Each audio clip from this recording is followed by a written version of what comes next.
बेटा आज की इस डिस्कशन में हम स्टेशनरी वेव्स को स्टार्ट करने लगे कि स्टेशनरी वेव्स क्या होती हैं। इससे पहले हमने बात की थी प्रोग्रेसिव वेव्स की, और अब हम बात करने लगे हैं अबाउट स्टेशनरी वेव्स। अब स्टेशनरी वेव्स क्या होती हैं? जो जो दो प्रोग्रेसिव वेव्स से बनती है और स्टेशनरी टी आई, एक second sorry,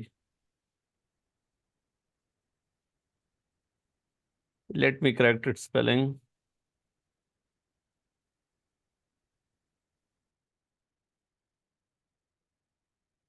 stationery waves, so beta they are formed by the two progressive waves with which same have frequency same frequency, same wavelength but और same opposite. amplitude।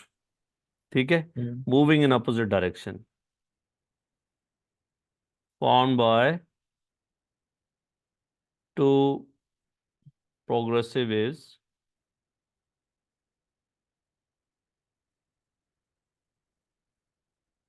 क्या क्या condition है?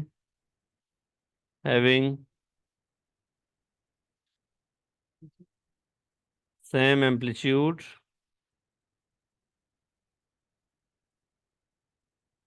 frequency and wavelength।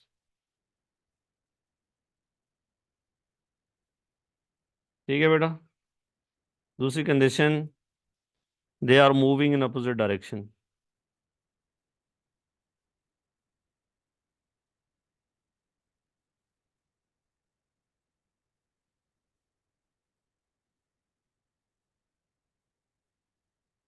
Clear? अब stationery waves में जो particle की motion होगी ना, वो उस तरह नहीं होगी जैसे प्रोग्रेसिव वेव्स में। इसके लिए मैं आपको एक दिखाता हूँ एनिमेशन टाइप। आपके पास अगर आप ये देख रहे हो स्क्रीन पे, Yes. देखिए बेटा, आपके पास हम क्या करते हैं कि जी एक वेव स्टार्ट करते हैं। ये देखिए एक प्रोग्रेसिव वेव है जो इस एंड से शुरू हुई और आगे चलती जा रही है। दूसरी इस बाउंड्री से जो रिफ्लेक्ट होनी चाहिए, यहाँ पे ये फिक्स एंड है, यहाँ से यही वेव दोबारा रिफ्लेक्ट होगी और ये देखें, ये जो ब्लू लाइन है ये रिफ्लेक्टेड वेव है। और रिजल्टेंट वेव को अगर मैं, एक सेकेंड सॉरी,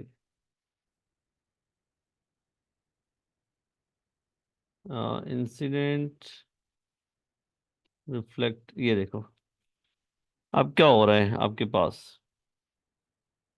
कि ये दोनों वेव्स, ये जो रेड कलर की है that is moving towards right, और ब्लू कलर की इट्स मूविंग टूवर्ड्स लेफ्ट। ये उसी का रिफ्लेक्टेड पार्ट है, बाउंड्री से रिफ्लेक्ट होती है। सो उससे क्या हुआ है कि दोनों वेव्स ओवरलैप करती हैं आपस में। They are having the same amplitude, they are having the same amplitude. These two waves are moving in opposite direction and they are overlapping. So as a result आपके पास ये जो ब्लैक कलर की wave है ये resultant wave है। ठीक है, आप जरा ब्लैक कलर की वेव पे थोड़ा गौर करें। एक तो इसका एम्पलीट्यूड इन दोनों के एम्पलीट्यूड के डबल है, देख रहे हो आप? जी सर। दूसरा, इस ब्लैक कलर की वेव में सारे पार्टिकल वाइब्रेट नहीं कर रहे। देखें ये पार्टिकल यहाँ फिक्स है। जी ये नोट्स जो है वो नहीं कर। दोनों वेव्स की जो है, दोनों वेव्स का रिजल्टेंट है, दो प्रोग्रेसिव वेव्स का। और इसमें क्या हो रहा है कि देखें कुछ पार्टिकल्स वाइब्रेट ही नहीं कर रहे जिनको एन से शो किया है। ठीक है, जी और कुछ पार्टिकल जैसे इसको देखें तो ये मैक्सिमम एम्पलीट्यूड से वाइब्रेट कर रहे हैं। कंटिन्यूस। देख रहे हो आप? जी sir. Moving with maximum amplitude, इसको हम एंटी नोड कहते हैं। और दूसरे पार्टिकल, अब ये पार्टिकल है ना, तो ये इधर से इधर तक आ रहा है। सारे पार्टिकल का डिस्प्लेसमेंट एम्पलीट्यूड भी सेम नहीं है। प्रोग्रेसिव वे में सारे पार्टिकल्स का एम्पलीट्यूड सेम होता था, इधर सारे पार्टिकल का एम्पलीट्यूड सेम नहीं है। अगर हम ये सिर्फ रिजल्टेंट को देखें तो स्टेशनरी वेव में पार्टिकल ऐसे वाइब्रेट करते हैं। It's very important. ये देखें, इस लोब को देखें, पहले इधर, फिर ऐसे ऐसे ऐसे आया, ऐसे नीचे गया, फिर ऊपर गया।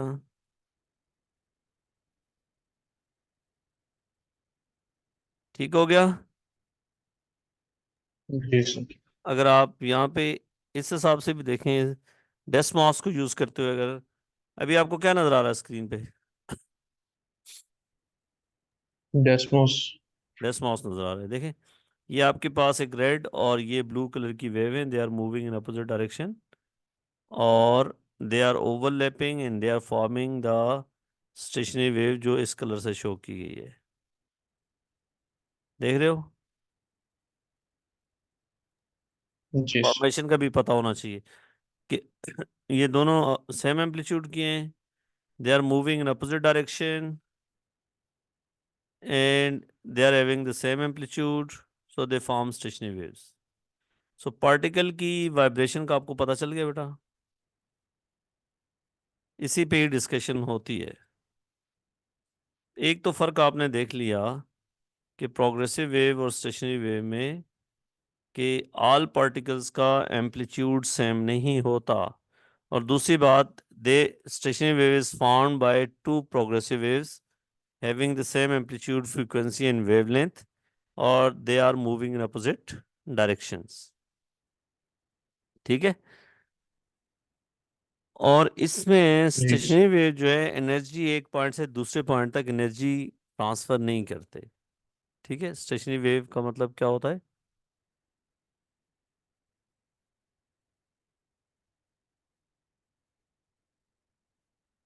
Does not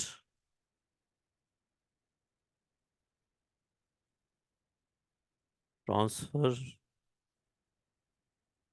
energy. एनर्जी दो पॉइंट्स के बीच में ट्रैप रहती है। जैसे पहले प्रोग्रेसिव वेव होता ना, ये सोर्स है, यहाँ से एनर्जी आगे ट्रेवल करती जा रही है इस डायरेक्शन में, हर डायरेक्शन में ट्रेवल करती जा रही है, तो आगे जाते जाते जब तक एनर्जी खत्म नहीं हो जाती चलती रहती है। लेकिन स्टेशनरी वेव में क्या होता है कि एनर्जी दो पॉइंट्स के बीच में ट्रैप रहती है। ठीक है। और दूसरी इसमें बात ये आपने देखी जी कि सारे पार्टिकल्स का एम्पलीट्यूड सेम नहीं होता।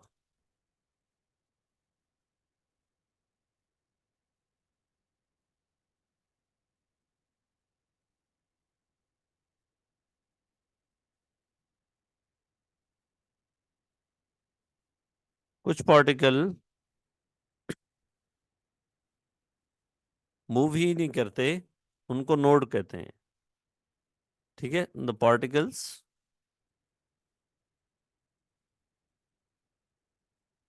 विच do not vibrate,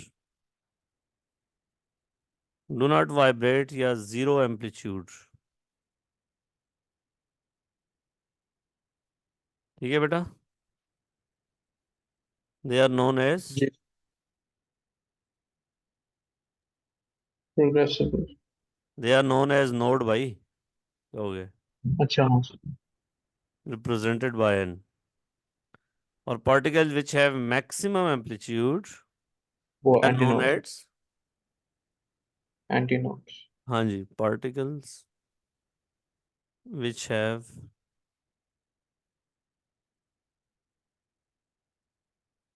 maximum amplitude.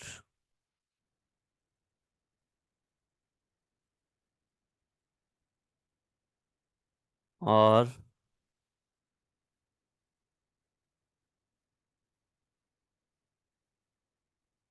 Anti node बेटा।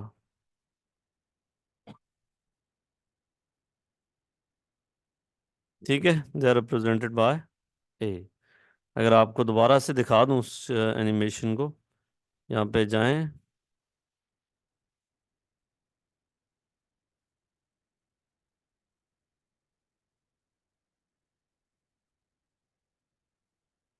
ये बेटा देखें, नजर आया, आ रही है आपको? क्या नजर आ रहा है अभी? कोई animation?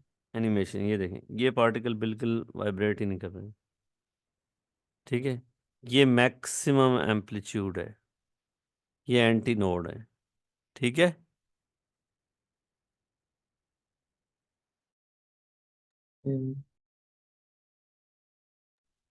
So they have maximum amplitude, they are known as anti node. ये देखें एंटी नोड, ये एंटी नोड, ये पार्टिकल एंटी नोड, ये पार्टिकल एंटी नोड। समझ आएगी नोड और एंटी नोड की? जी।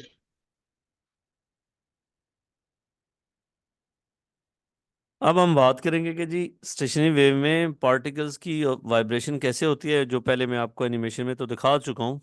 देखो बेटा, अगर आपके पास फॉर एग्जांपल स्टेशनरी वेव ये है,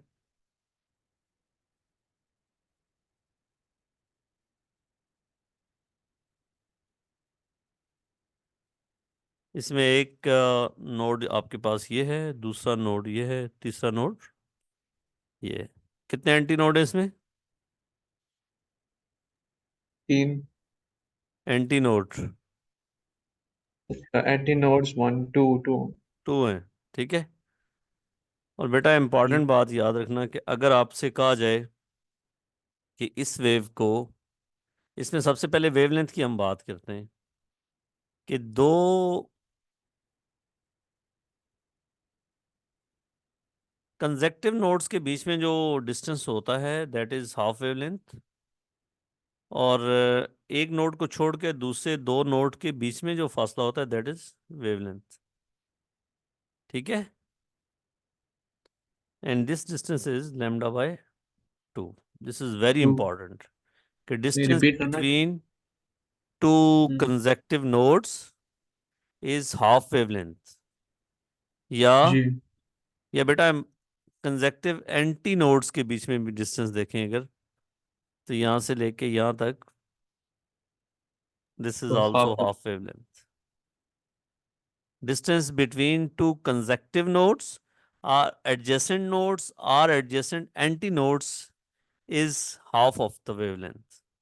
ठीक है, और जो जिन प्रोग्रेसिव वेव से ये बनती है, अगर उस प्रोग्रेसिव वेव का फॉर एग्जांपल एम्पलीट्यूड ए है, तो स्टेशनरी वेव का एम्पलीट्यूड क्या होगा?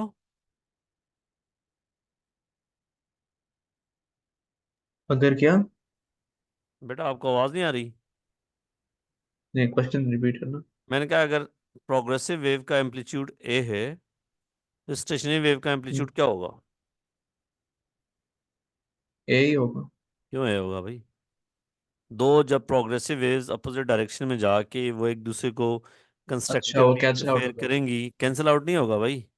जिन पॉइंट्स पे कंस्ट्रक्टिवली इंटरफेयर करेंगी तो एम्पलीट्यूड क्या हो जाएगा? 0। क्यों भाई? आप सोच रहे हो या नहीं, या आउट ऑफ द स्क्रीन हो आप बिल्कुल?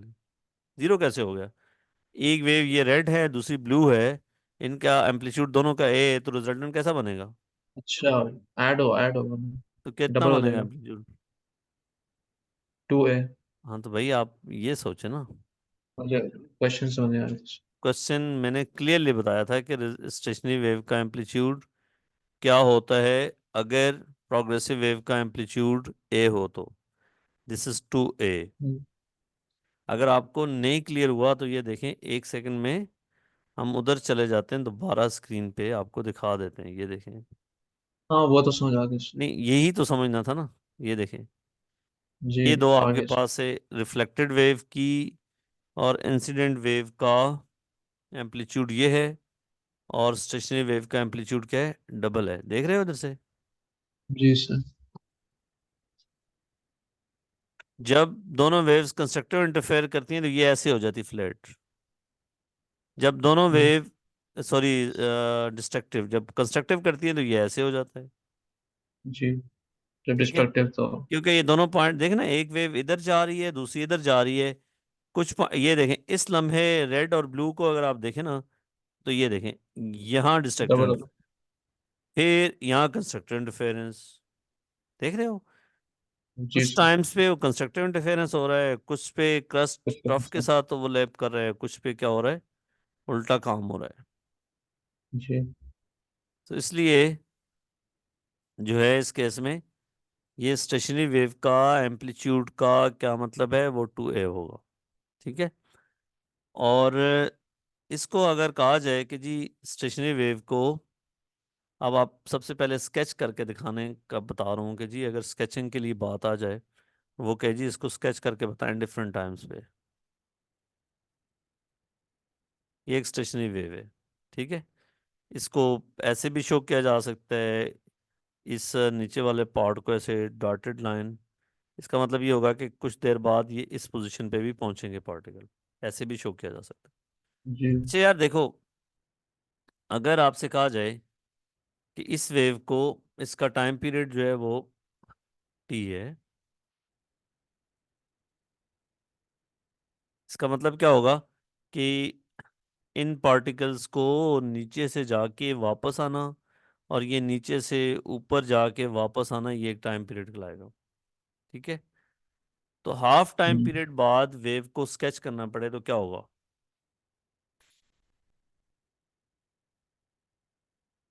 स्केच,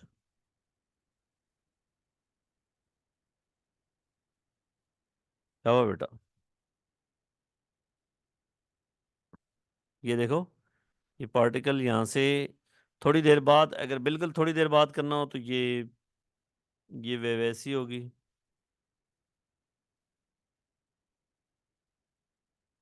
दिखाया ना आपको एनिमेशन में, ये थोड़ी देर बाद।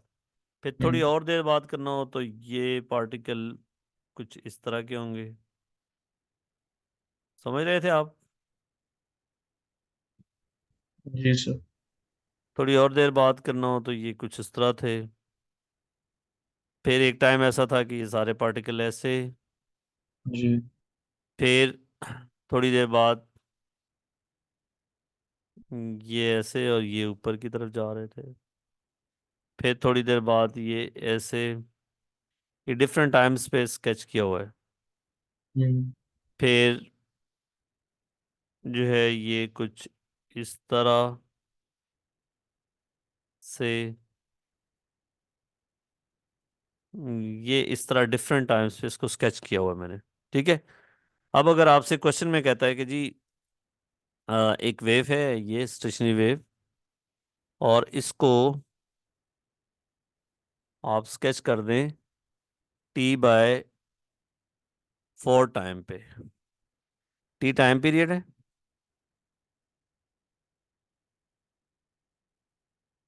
लेट्स से, मैं नंबर से बात करता हूँ, लेट्स से ये 4 सेकेंड है, और वो कहता है स्केच आफ्टर 1 सेकेंड। तो 1 सेकेंड कितना होता है टाइम पीरियड का? इज इट 1/4 वन या फोर्थ हाफ? जी। 1/4। 1/4। 1/4 बाद बेटा ये इधर आ जाएगी वेव। बस रख। ये पार्टिकल जो है बेटा, ये इधर आ जाएगा। ठीक है। 1 सेकेंड बाद। जी सर। 1/4 साइकिल क्या होता है? यहां से नीचे गया, ये इसका एक साइकिल है। जी। ये इसका 1 साइकिल होता है, यहाँ से नीचे जाके वापस आना, this is 1 cycle. Quarter cycle क्या होगा? नीचे तक, इधर तक पहुंचना हाफ साइकिल, और इधर जी। तक पहुंचना क्वार्टर साइकिल है। Is that clear? Yes sir. कि क्वार्टर साइकिल बाद उसकी क्या कंडीशन होगी, इट्स वेरी इंपॉर्टेंट, कि तो वेव को, एम्पलीट्यूड आप। एम्पलीट्यूड बेटा हाफ नहीं होगा। मैंने अभी आपको बोला कि एम्पलीट्यूड हाफ क्या मतलब, पार्टिकल्स की अगर आप उन जगहों पे गौर करते जो आपको दिखाया है, तो T/4 के बाद ये सारे पार्टिकल इस तरह स्ट्रेट हो जाते हैं। इसका मतलब क्या है कि ये पार्टिकल इधर आ गया, ये पार्टिकल भी इधर आ गया, ये पार्टिकल भी इधर आ गया, ये पार्टिकल भी इधर आ गया, ये पार्टिकल इधर आ गया। ऊपर दिखाया नहीं आपको डिफरेंट टाइम्स पे, थोड़ी देर बाद ये, जी। फिर ये, फिर ये, फिर ये, T/4 के बाद सारे पार्टिकल। और ये जो पार्टिकल था ये यहाँ पहुंच गया, ये जो पार्टिकल था ये यहाँ पहुंच गया, ये जो पार्टिकल था ये यहाँ पहुंच गया। जहाँ हर पार्टिकल अपनी पोजीशन पे अप डाउन रहा है, ये पार्टिकल सबसे ज्यादा एम्पलीट्यूड के साथ जा रहा है, इसका इसका एम्पलीट्यूड कम है, ये इसका पाथ यही बनता है यहाँ तक, इसका पाथ यही बनता है यहाँ तक, इसका पाथ यही बनता है यहाँ तक। ठीक है। T/4 के बाद इसको मैं लिखूं T/4 सेकंड के बाद ये हला दूं। अच्छा, अगर आपसे कहा जाए T/2 के बाद ड्रा करें तो क्या होगा? T/2 फिर होगा आधा एम्पलीट्यूड है ना? आधा एम्पलीट्यूड नहीं होता बेटा, ये सारे पार्टिकल इधर पहुंच जाएंगे। आधा एम्पलीट्यूड नहीं, किसको गया? तो 1 साइकिल के बाद क्या होता है? जी, 1 साइकिल के बाद क्या होता है? वापस उधर ही आ जाते हैं। ये जो है, ये आप देखो ना, आपको साइकिल नहीं पता चल रहा कि ये पार्टिकल बेटा यहाँ से, इसका आधा साइकिल ये है यहाँ पहुंचना, वापस आएगा, हाँ। ये इसका फुल साइकिल हो गया। T/2 का मतलब है आधा साइकिल करेगा ना, नीचे तक पहुंचेगा। ये पार्टिकल का भी साइकिल जो है वो ऐसे कंप्लीट होना है, तो ये भी अपना आधा साइकिल करेगा नीचे तक। ये पार्टिकल का साइकिल भी ऐसे कंप्लीट होना है, ये इधर पहुंचेगा, ये तो पार्टिकल टी बाई इधर फोर पहुंच। का मतलब जी, मतलब जीरो हो जाएगा ना एम्पलीट्यूड? टी बाई किस किस पे? T/4 पे। T/4 पे तो जीरो मैंने बोला है ऑलरेडी, पहले से ही कहा है जी, T/4। बस ठीक वो है। जो व्हाइट कलर ड्रा किया है वो T/4 पे ही किया है ना? जी। ठीक है। ठीक है। व्हाइट कलर बेटा T/4 किया है, और ये जो कलर जो अभी मिट किया है, ये T/2 साइकिल पे था, T/2 सेकंड बाद। देख रहे बेटा, एक चीज गौर करो ना, ये पार्टिकल मूव ही नहीं हुआ जिसको नोड का नाम दिया था, ये भी नहीं मूव हुआ, ये भी नहीं मूव हो रहा। ठीक है। सो ये जो कलर है ये T/2 के बाद है। ठीक है। 3T/4 के बाद क्या होगा? मतलब अगर टी क्या आपके चीज? पास है, बेटा वो आपको आवाज नहीं आ रही, टी आपके पास है 4 सेकेंड, हाँ। तो ये 2 सेकेंड बाद है। T/2 का मतलब ये 1 सेकेंड है। अब मैं आपसे पूछ रहा हूँ 3 सेकेंड बाद क्या होगा? 3T/4 दोबारा जीरो हो जाएगा। दोबारा जीरो पे हो जाएगा।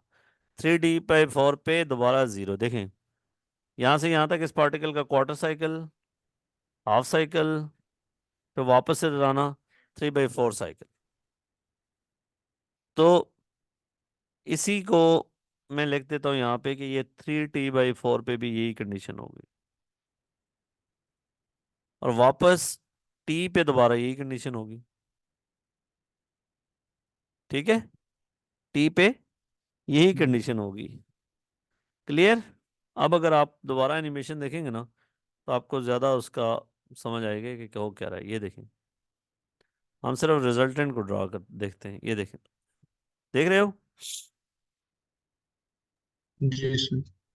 ये क्वार्टर साइकिल, ये हाफ साइकिल ऊपर तक पहुंच गया, फिर 3T/4 साइकिल, फिर 1 साइकिल। यहाँ नीचे से शुरू किया है, ऊपर जाके वापस आना, ये 1 साइकिल है, दिस इज 1 साइकिल। हम्म। यहाँ तक पहुंचना, ये देखना इस टाइम पे सीधे हो गए सारे। अगर थोड़ा सा आप स्लो करें ना इसको, तो स्लो वाली यहाँ पे ऑप्शन नहीं है, फिर आपको ये पता चल जाता कि ये इसका क्या कंडीशन है। ये देखिए, इस टाइम पे ये पार्टिकल ऐसे हो गए, दूसरे भी ऐसे हो गए। ठीक है। क्लियर? यस सर, ठीक। देख लेना, फिर भी कोई मसला है तो आप मुझसे बात करें। क्लियर। सो स्लो मोशन,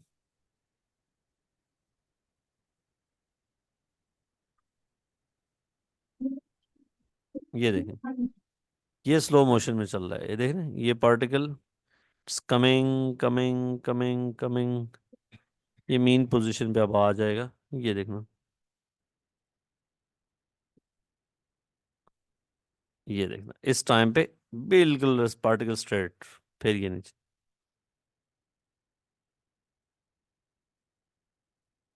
ठीक हो रहा है। Yes sir. इसकी एनिमेशन के बगैर आप इसको समझ नहीं सकते, इतना आसान काम नहीं है कि पार्टिकल्स की डिफरेंट टाइम्स पे अगर कहा जाए उसकी पोजीशन को स्केच करें, तो वो मैं आपको पास पेपर दिखाऊंगा कि ये जो अभी मैंने आपको काम कराया है कि पार्टिकल की पोजीशंस टी सेकंड बाद क्या होगी, वन टाइम पीरियड के बाद, और आपके पास जो है वो हाफ टाइम पीरियड के बाद क्या होगी, क्वार्टर टाइम पीरियड के बाद क्या होगी, 3t/4 के बाद क्या होगी। इंटरमीडिएट नहीं कहेगा वो, ज़्यादा से ज़्यादा आपको 1/4 ऑफ द साइकिल की बात करेगा। अगर वो कहे जी 1/4 साइकिल, जैसे टी टी 1 सेकेंड, टी जो है 4 सेकेंड है ना, तो 1 सेकेंड पे कहेगा तो सीधी। अगर वो कहे 0.5 सेकेंड बात करें, 0.5 सेकेंड का मतलब आगे होगा पे। कि वो कहीं अभी पार्टिकल की पोजीशन यहाँ पे है इस तरह। ये। ठीक है, ये नीचे आ रहे हैं, ये पार्टिकल ऊपर जा रहे हैं। एक चीज और भी ऑब्जर्व करें आप कि ये दो नोड के बीच में जो पार्टिकल अगर नीचे आ रहे हैं, तो अगले दो नोड के बीच में पार्टिकल ऊपर जा रहे हैं। ऊपर जा। जब ये ऊपर जा रहे हैं वो नीचे आ रहे हैं, तो फेज डिफरेंस देख रहे हो कितना है, 180 डिग्री का है। और यस।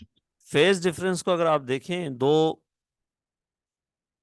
नोड के बीच में, points between two nodes, two nodes मतलब एडजेसेंट नोड्स। ठीक है, फेज डिफरेंस क्या है, क्या इन तमाम पार्टिकल्स के बीच में कोई फेज डिफरेंस है?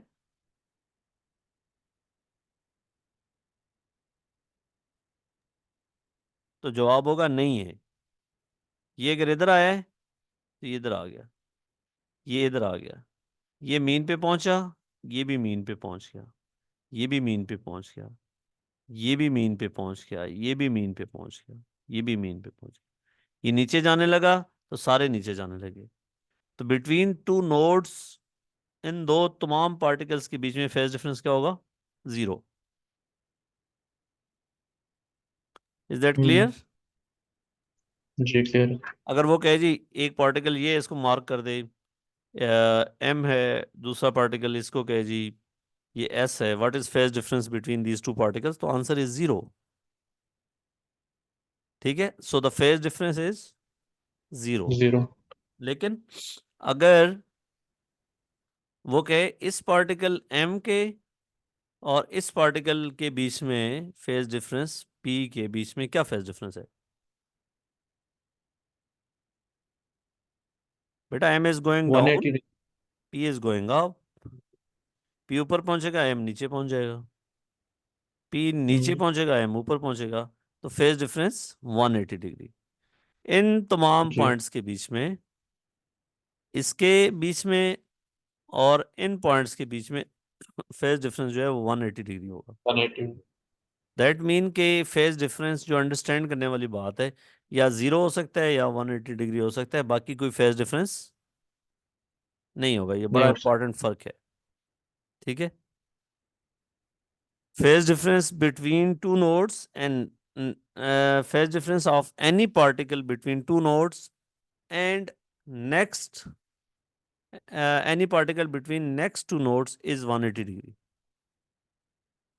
मतलब क्या है बेटा कि इन दो पार्टिकल, इस जगह में से कोई भी पार्टिकल होगा, उसका फेज डिफरेंस इन दो के बीच में से कोई भी पार्टिकल होगा उनके बीच में 180 डिग्री होगा।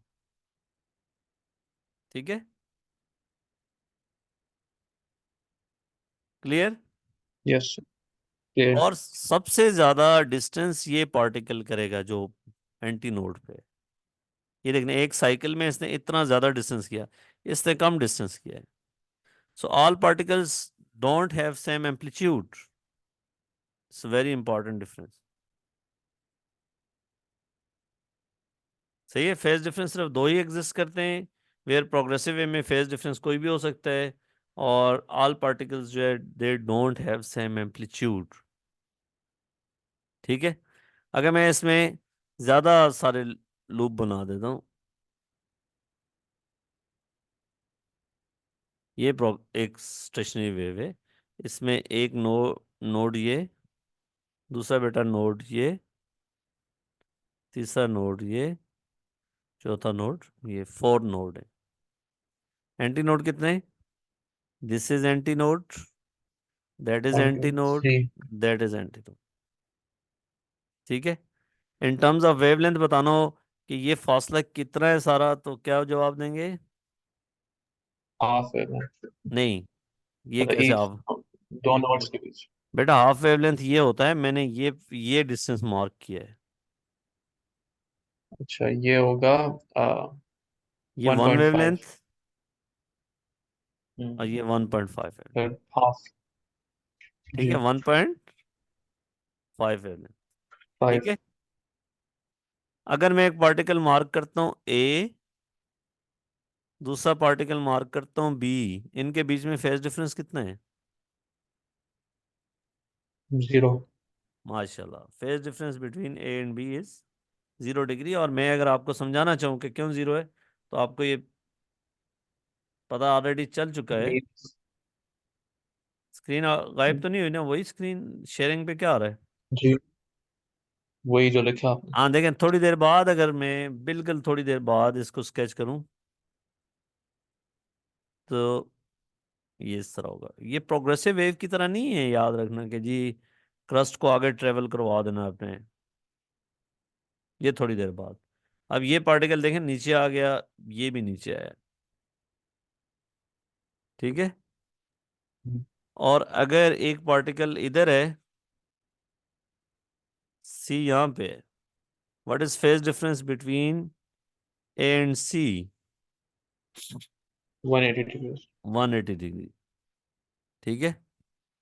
और बेटा अगर इस वेव को स्केच करना पड़ जाए आफ्टर हाफ साइकिल, तो क्या होगा? वो 0 हो जाएगा। नहीं, हाफ साइकिल, क्वार्टर साइकिल पे 0 होगा ना। हाफ साइकिल पे फिर भूल तो नहीं गए कि ये ऊपर वाले सारे पार्टिकल अच्छा, नीचली ऑपोजिट, हाँ। हाफ अपोजिट साइकिल पे डायरेक्शन। ऑपोजिट होता है। तो जी। हाफ साइकिल पे बेटा ये इधर, ये पार्टिकल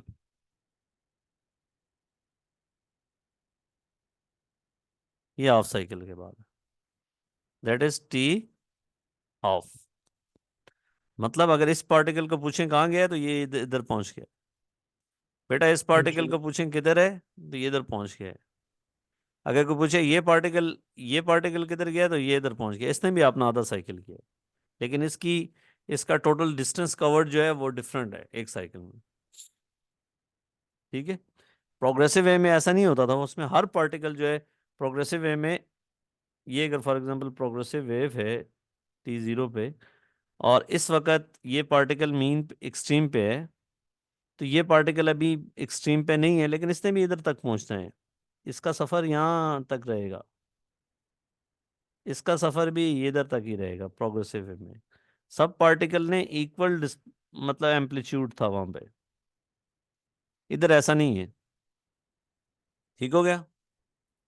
जी सर। स्केच कर लोगे स्टेशनरी वेव को किसी भी टाइम पे, यस सर। और स्टेशनरी वेव में आपको समझ आ गई कि सिर्फ दो तरह के फेज डिफरेंस होते हैं, 0 और 180। 0 बने। और दो नोड्स के बीच, दो कंसेक्टिव नोड्स के बीच में डिस्टेंस को क्या कहते हैं बेटा? वो हाफ वेवलेंथ है। Half wavelength. जबरदस्त, दिस इज हाफ वेवलेंथ। यहाँ से लेके यहाँ तक देखें तो दैट इज हाफ वेवलेंथ, λ/2। ठीक है। और इधर से लेके इधर तक दैट इज लेमडा। नजर भी आ रहा है ना, कुछ समझने का मसला जी नहीं सर। है। अच्छा सर, ऑफ द टॉपिक सवाल था मेरे पास। जी ऑफ द टॉपिक सवाल है। जी जी जी। वो एग्जाम पे जब डिस्टेंस ऑफ वेव रिफर करते हैं, वो एम्पलीट्यूड को करता है ना। एग्जाम में मतलब जब डिस्टेंस को रिफर करते हैं, तो क्या कहते हैं, एम्पलीट्यूड होता है ना। मैक्सिमम वेवलेंथ नहीं डिस्प्लेसमेंट, होता। जी। मैक्सिमम डिस्प्लेसमेंट एम्पलीट्यूड होता है ना। हाँ। Yes sir. ठीक है। अच्छा सर, एक मिनट है ना।